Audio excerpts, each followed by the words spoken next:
प्रणाम भोजपुरी श्रोता, स्वागत है आप लोगों को बीएफसी एल्बम न्यूज़ में। तो कैसे हैं दोस्तों, आप लोग देख सकते हैं पवन सिंह आए हुए हैं आरा, जो कि काफ़ी मात्रा में भीड़ है उनके फैंस की, जो कि चारों तरफ से घेरे हुए हैं। तो दोस्तों चलिए देखते हैं, पवन सिंह खाना खिलाएंगे दोस्तों। तो देखिए पवन सिंह जी अंदर आ चुके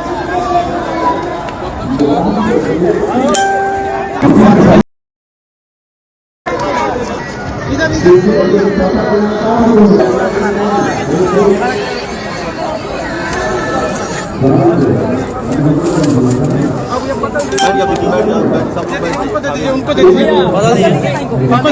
फोन कर, हमरे फोन करता सारा वो। बाबा आप लोग ऐसे करेंगे तो होगा? बताइए ना, आप लोग खुद कर रहे हैं। बाबा पवन सिंह भी दोस्तों बैठ के सबके साथ में वो खाना खाएंगे दोस्तों, आप लोग देख सकते हैं। हो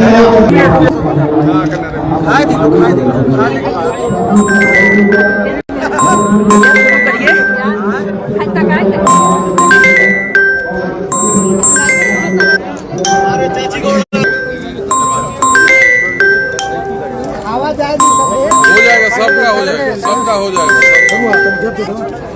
थोड़ा साइड हो जा बाबू, थोड़ा साइड हो जा। आराम ऐसा कम होगा कि इतना भीड़, इतना डिसिप्लिन से।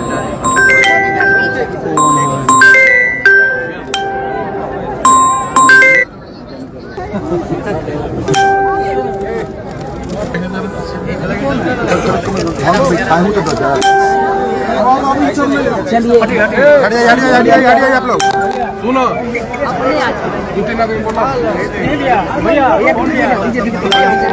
अरे ला दीजिए, बगलो ये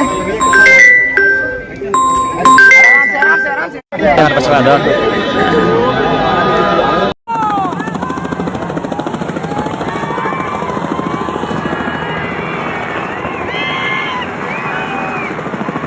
देख सकते हैं दोस्तों पवन सिंह जी जा चुके हैं दोस्तों। तो मेरे चैनल पे नए हैं तो सब्सक्राइब कीजिए, लाइक कीजिए दोस्तों। फिर मिलते हैं दोस्तों अगली रिपोर्ट के साथ।